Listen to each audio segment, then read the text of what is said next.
Yitz, this week again, we dove into that story of the battle between Malachosh of Eisav and Yaakov, the battle between them, but more interestingly, the fact that we don't eat Gid Hanasheh, because there's a very interesting Pasuk. Suddenly the Torah, a narrator, tells us, Aken lo yachulu bnei Yisrael Gid Hanasheh. What is it even doing here? What is it about? What does it have to do with the story? And why is it so important to be mentioned over here? Yeah, we looked at the comparison between this and other examples of the Torah zooming out, and we realized how much meaning actually is coming from this Pasuk, from this story, from this meeting between the two, and how it impacts all of Am Yisrael's life and all of the mitzvot, all of kashrus, and all of many other things later. Exactly. Such an important message, especially in today's day and age, about understanding the power you have to control yourself, to refrain from things, because as we say, with great power comes great responsibility. We've also dove into many other psukim in this Parsha because there's such an incredible closure going on over here between Yaakov and Eisav, all the way from the first psukim until the end of the Parsha. Everything is connected in this week's Parasha. Hope you enjoy it. Take a look.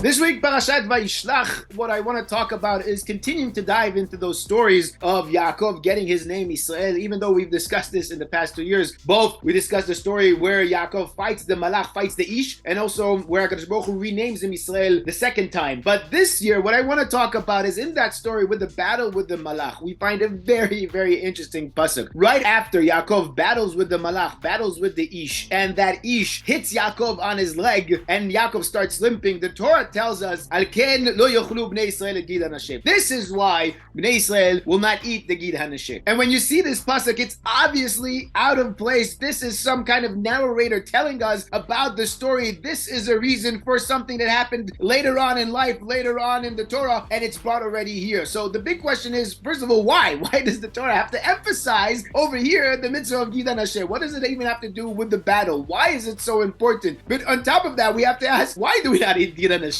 It's not like the Malach was trying to eat Yaakov's foot.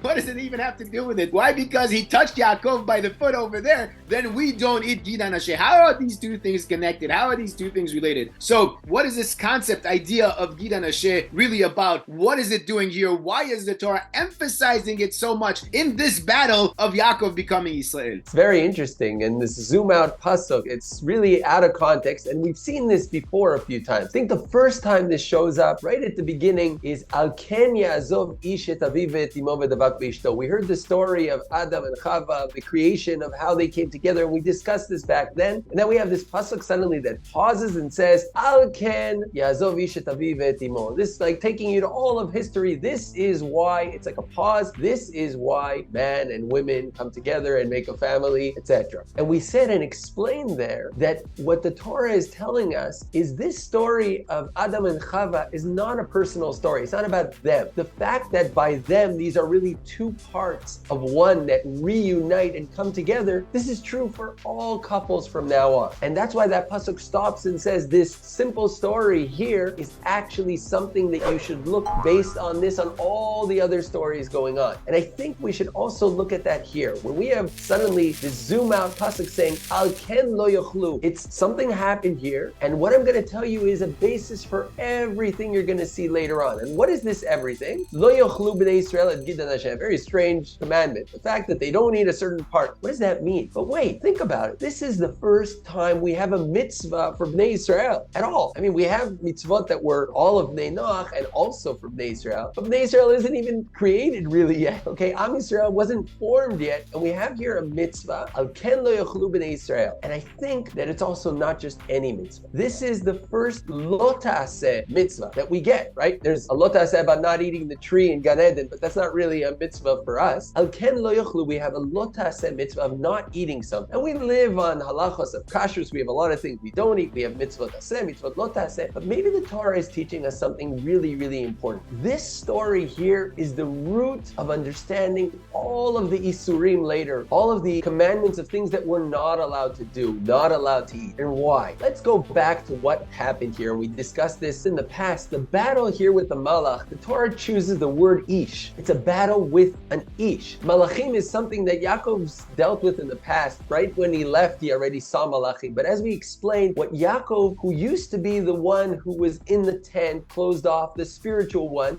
now has taken upon himself also the ability to deal with the physical world. And his combat now with the malach, as Chazal call him Sarosh el Eisav, is the malach of Eisav. It means he's the one that represents Eisav's idea in the world. And when Yaakov conquers him, when Yaakov battles him, he's battling with an ish. When he gets the name Israel, as we said, it's because not because he's someone who's spiritual. He was that even before this battle. What this battle is he's able to deal not only with godly beings, but also with humans, also with this world. Yaakov's ability to take his spirituality and go into this world and deal with this world. That's what Yaakov's all about, and we've discussed this at length. Based on that, if we look at what happens here, Yaakov during this battle is injured. This world, dealing with the physical world, is complicated. You can get hurt, even if you're Yaakov, even if you're spiritual. It doesn't mean that everything's going to be okay. This world is a challenge. Don't assume that because you're coming in, you want to fix the world, that everything's going to be perfect and you're just going to raise the world up. No, this world pulls you down. Stepping into it is risky. You can get injured, you can get hurt, you can be touched by it and come out limping. It still is your mission to be able to go and raise it up. And maybe that's what the Torah is saying. All the halachot of not eat this, of kashrus, of not eating this and not eating that, the things that we refrain from are part of understanding our role in this world. If our role is to come into this world and raise it up, we have to be the ones leading the way. We can't have the world lead us. You can't lead something if you're led by it. If you're living in this world and it grips you and it takes you and you're just following what you want and what you feel and what you want to eat and what you this and that, and the world is gripping you, you can't grip the world and raise it up. You're being led by it. We've discussed this also in the past, the concept of tahara versus kedusha. The Mesilat Yesharim, when he talks about different levels, he starts with the tahor. The tahor is someone who refrains from everything,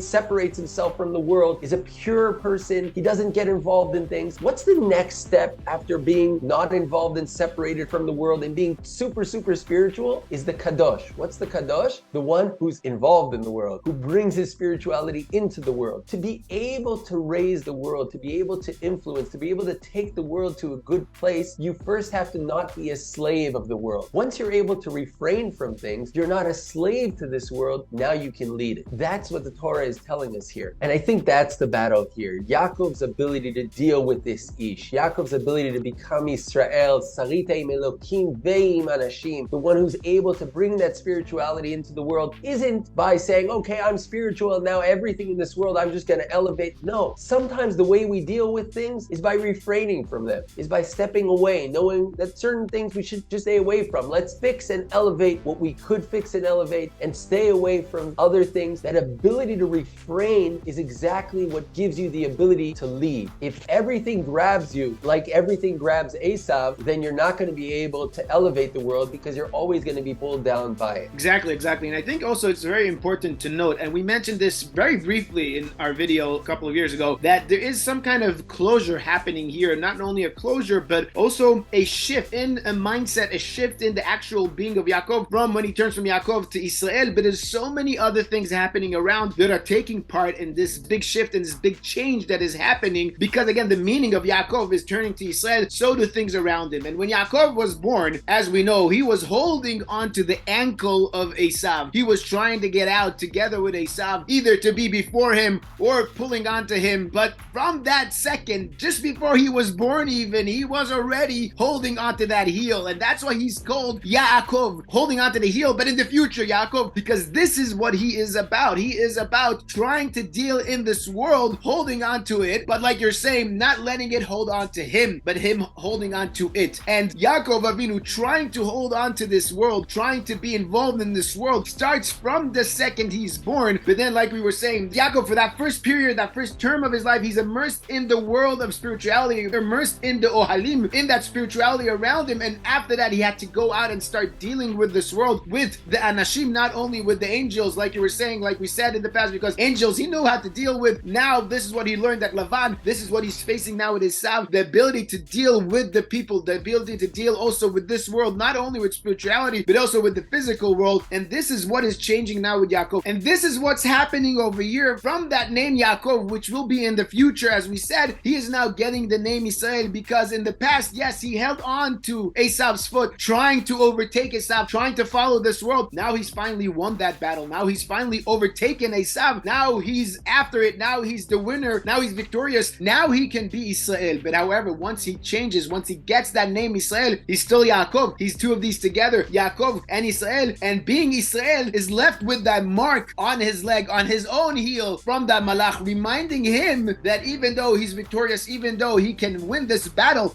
will still try to pull him down, will still try to bring him into this world. So he has to continue being in this battle of chasing it, but not letting it chase up to him and catch him up, and also being part of it, but not letting it pull him down from the leg, from the akev, from the heel, from the kaf regel, from the bottom, because that's what it will try to do. This is what Yaakov is about, turning into Israel, as we've discussed. But also, very interestingly, you have to notice throughout the entire Parsha, we have this closure of the battle with Eisav. Last week we discussed how finally he closes off the battle with Lavan. He got out from Lavan everything he had to get for his own personality to become who he had to be from Lavan. This Parsha is about closing off that battle with Eisav, finishing off with that battle. And you can see it in so many places throughout the Parsha from the beginning when Yaakov davens to Hashem and what he's worried about. He's worried, Shavo v'Ikrani em al banim. He's worried about the wife and the sons. He's worried about Eisav destroying his wife, destroying his sons. This is also the reason he was sent out to begin with, run away from Eisav, but not really only run away from Eisav, but go to find a wife. This is what Rivka told Yitzchak. I want Yaakov to go find a wife. I want Yaakov to go take care of the next generation. That was the kind of wrapping around that running away from Eisav. These two things came together. So the same thing here. Yaakov is worried. Now that I'm coming back to Eisav, I'm worried I'm going to lose my wife. I'm worried I'm going to lose that next future generation. And then he gets the assurance that he won't. But unfortunately, the fact is that right before he meets Yitzchak, right before he gets back to Yitzchak, the last thing that happens really is he loses that wife. He loses Rachel. He loses the one that built with him that next generation, the one that because of her he battled his entire battle with Lavan. He loses her, and that too leaves its mark in Yaakov. As we know later on, when the brothers come back from Mitzrayim, they want to take down Binyamin. He says, I can't let him go. That's it. He's my last son from the one I loved. I can't let him go. This leaves its mark in Yaakov too, because this is all part of it, all a part of him turning into not only Yaakov, but also now being Israel. And it's not only there, it's also with Yaakov turning to Eisav and says to him, take my blessing that I have for you. And really, you have to ask about that Pasuk over there. What is Yaakov doing? The entire reason Yaakov had to run away was because he stole the bracha. So the last thing he wants to do is to remind Eisav that he has his bracha. Why is Yaakov using that term, birchati? Say minchati, say my offering. Why are you saying my blessing? But maybe this is exactly it. It was never about the bracha. It was never only about the blessing. It was about the fact that Yaakov can go down into this world and deal in this world, not only with the spirituality, but also with the physical world, with the gashmios. Yaakov has proved himself, so it's not only about the bracha anymore. Now the bracha can fit onto him just as much as it can fit onto Eisav. He doesn't have to prove anymore that he's worthy because he has proved it now. So he doesn't have to worry about that. Now this is where Yaakov finishes his battle with Eisav, the battle that began even before he was born by holding onto Esav's heel and ends over here with the malach hitting Yaakov. The battle that continued into Yaakov running away in order to run away from Eisav, but also to find a wife and to create that next generation. It ends in this week's Parasha with unfortunately his wife dying, but creating those 12 Shvatim, Vayu Bnei Yaakov Shnei Masar, having those 12 tribes ready to create Am Yisrael, and the battle that continues with Yaakov taking the bracha that didn't fit him because he was the spiritual one, but he took the physical bracha and proving to everyone that it's not about taking that bracha, it's about proving that he can live in this world, he can be in this world. It's not about the birchati, it's not about having that bracha on top of everything, it's about living in this world and dealing with this world. This is what Yaakov does in this week's Parasha. You can see it throughout the entire Parsha. There's so many more examples, but there's not enough time to mention them. But this is what's going on over here. This is the shift from just being Yaakov to now being also Yaakov, but also Israel. Not only chasing Eisav all the time, but actually beating him, winning that battle, and being able to live in this world and deal with this world in a victorious way. It's very hard. It will leave him limping. It leaves its marks on him, but it's doable. And this is what Yaakov teaches his sons that they have to do. This is what Am Yisrael is about. It's interesting what you're saying about birchati, where he's telling him about the bracha, because the words he used is, you take my bracha asher huvat lach, that was brought to you. What? It was exactly the opposite. It was his bracha that he took. He says, no. Look, I have my own bracha. I'm not only taking from you bracha, I'm bringing my own bracha into this world. Kach nait birchati asher huvat lach, ki chanani elokim v'chi yesh li kol Hashem Hashem has given me everything. And I think if we really look at this comparison between Yaakov and Eisav, Eisav also had one of these psukim, these al ken psukim. And by Eisav it was al ken karash moedom. And we spoke about this in the past, where he comes tired, from the field, and he sees the soup and he says, can I have some of that red stuff? And then the Torah says, al ken karash moedom, pauses and says, this is why he's called Edom. And we discussed that in depth there. But if you look at the contrast of these two al-kens, you see exactly the contrast between Eisav and Yaakov. Eisav is a slave to this world. He comes tired. What do I have? What does it matter? Let's just eat. I'm starving. I'm tired. I'm gonna die. He's completely a slave to his senses, to his need, to what he sees. He sees red stuff, and now he's called red stuff because that's what leads him. What he sees in this world is constantly what's going to drive,